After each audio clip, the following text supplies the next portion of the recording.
welcome to Jax Parks TV. I'm Pam Roman, and we're bringing the show to you today from the awesome Cecil Recreation Complex on Jacksonville's west side. If you haven't had a chance to visit this facility, it really is worth the trip. There's a lot to do.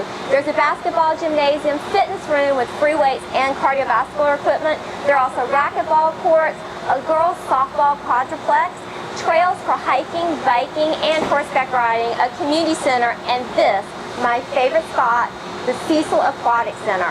Recently, I had a chance to take in the Jax Parks countywide swim meet here at the Aquatic Center, and the excitement was off the charts. But why tell you about it when we can just show you? Take a look. The London Olympics wasn't the only sporting event raising excitement in August. Listen to the crowds attending Jax Parks countywide swim meet at the Cecil Aquatic Center. 15 teams representing city pools turned out in force for the annual competition. It started with the official opening parade, complete with costumes and dozens of excited participants anxious to show off their teams. Then the sound of the buzzer,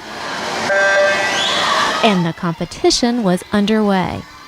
And just like the Olympics, family members packed into the stands to cheer the teams. For some parents, like Jarlika and Amon Whitehurst, it was an emotional day.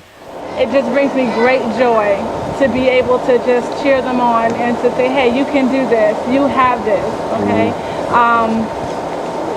It's just an ecstatic moment.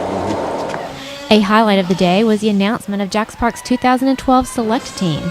Each year, the city partners with Episcopal Amberjacks to identify a group of summer swimmers to train and compete in the annual Jax Parks Swim Classic held each January. The Episcopal coaches give both dollars and time to prepare the kids. See the improvement, know that hard work's paying off for them. It takes a lot of discipline and dedication to be a year-round swimmer. You give up a lot. And so to see it pay off in the end, it does us a lot of good from a coaching standpoint. It reminds us of why we do it. Whether part of this year's Jax Parks select team or a proud member of their individual pool team, there's no doubt the kids here are getting much more than just a day of competition. You see a dedication to the sport of swimming. Not only do you see that, but you hear from the parents that we hear back as you hear how their grades improve. So not only do they get exercise, but they're also more concentration on their schooling work. So to us, it's a win-win. Hi, I'm Garrett Teague, and here at the Cecil Recreational Complex, there's something to do for everyone. You can swim in the pool like you saw earlier, you can take your bike out for a spin, or you can run on the trails. Or you can do all three at the Tri-Jax Challenge, an event that takes place at the complex twice a year. Take a look at this next video as the race director, Benji DeMont, gives us an overview of what this race is all about.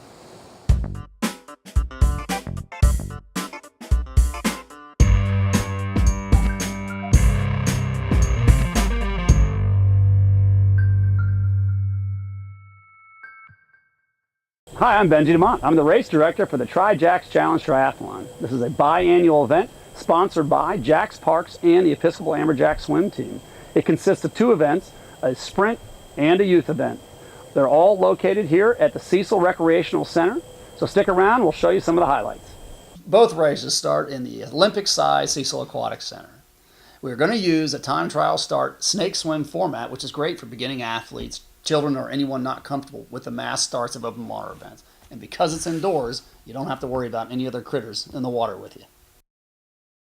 At the end of the swim, you hop out of the pool and you have about a 50-yard run to the transition area, where you'll mount your bike and head out onto the road.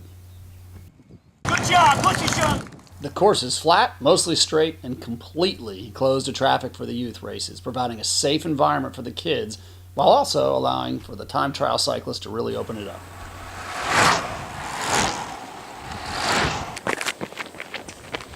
The rubber meets the road one last time for a fast run to finish the race. About a third of the run is on grass, while the rest is paved and weaves through an abandoned Navy base within a thick pine forest. And as you can see, it's flat and provides plenty of shade. Once out of the woods, it's a sprint to the finish line to complete the triathlon. Well, thanks for watching. I hope you found it helpful. For registration, go to TriJaxChallenge.com and follow us on Facebook and Twitter. I look forward to seeing you at the next Tri-Jax Challenge.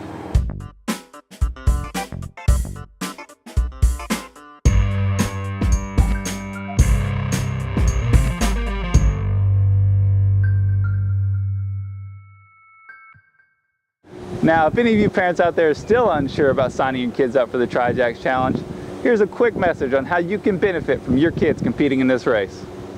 Parents, do you look forward to that quiet, relaxing time at home? Not so fast. You have kids. That's right. With kids, there's never a dull moment. But with all that energy, there's not much time to relax. Do you want a way to use up all your kids' energy and give you a peaceful night? I thought so. Then here's your answer. The TriJacks Challenge. Your kids will swim, they'll bike, and they'll sprint to the finish line. By the end of the race, your kids will have something to be proud of and they'll be exhausted, so you'll finally get that quiet time you need. Sign your kids up at TriJacksChallenge.com so you can sit back and relax. Hi, I'm Jamie Curlew, co-host of Jacks Parks TV. And as you just heard, coming up here at Cecil on September 2nd is the TriJacks Challenge. Let's see what else Jacks Parks has on tap. M3 Zone is underway, now offering after-school programs at 15 Jacks Parks recreation sites. Registration is available online at jacksparks.com. Just select the link for after school. Adult softball registration is also open. Again, forms are available online at jacksparks.com. Select the athletics link. Make sure to keep up with all the events and activities at jacksparks.com. Right now we're in the multi-purpose room at the Cecil Community Center, and it's pretty quiet and empty. But not so during the daytime. There are lots of activities in here. We have after-school programs, homeschool recreation classes. There are senior adult activities like card games and bingo, even a mommy and me class. You can get all the information about programs here online at jacksparks.com. In our last episode, we talked to you about Mayor Brown's People Parks Connection, and as part of that, the partnership that it forged with Sierra Club of Northeast Florida to help get people out and about more in our parks. Well, recently the Sierra Club took its first excursion as part of this partnership. Let's take a look. The second Saturday in August, and this was the scene. Approximately 30 folks hiking the trails at Camp Milton Historic Preserve. Sierra Club member Tom Larson led the way, with this being the first of a series of hikes called Sierra Club's Second Saturdays. The outings are in partnership with the City of Jacksonville and Mayor Brown's People Parks Connection. Some, like Tori Cornell and her son Hunter, say they are the perfect way to get to know the parks. We are new to the area. We're a military family, and we just like to get out to all the parks that we can. We had never heard about this place until the Sierra Club, so we're always looking for new places to go and be with nature. It's a beautiful park, and we're getting ideas of coming back to bicycle, and we'll definitely come back with the rest of the family. Anything that supports getting people outside and with nature is excellent. The Camp Milton outing lasted about an hour and a half. Hikers got a chance to see local wildlife and some of the preserve's expansive forest. They also had a glimpse into the area's history, passing by amenities like this cracker-style home from the 1800s and a replica of an old campaign bridge that would have been constructed around 1864, back when Camp Milton was a Civil War camp. With the success of one under his belt, Larson is already anticipating the next Second Saturday experience. We really look forward to having these outings. I'm not only personally getting to places I've not been before, but it gives us opportunity to get to know our neighbors across the city. We're going to pick the weather just like we had an enjoyable day today, and look forward to getting to know more about this wonderful park system we have. Make a big enough camp. All right, well, we're ending our show today here at the Cecil Fitness Center. That way I can make sure to get my workout in before I head back to the office. You can find more of our episodes at jacksparkstv.com, and you can follow us on Facebook and Twitter at Jacks Parks. Until next time, we'll see you in the parks.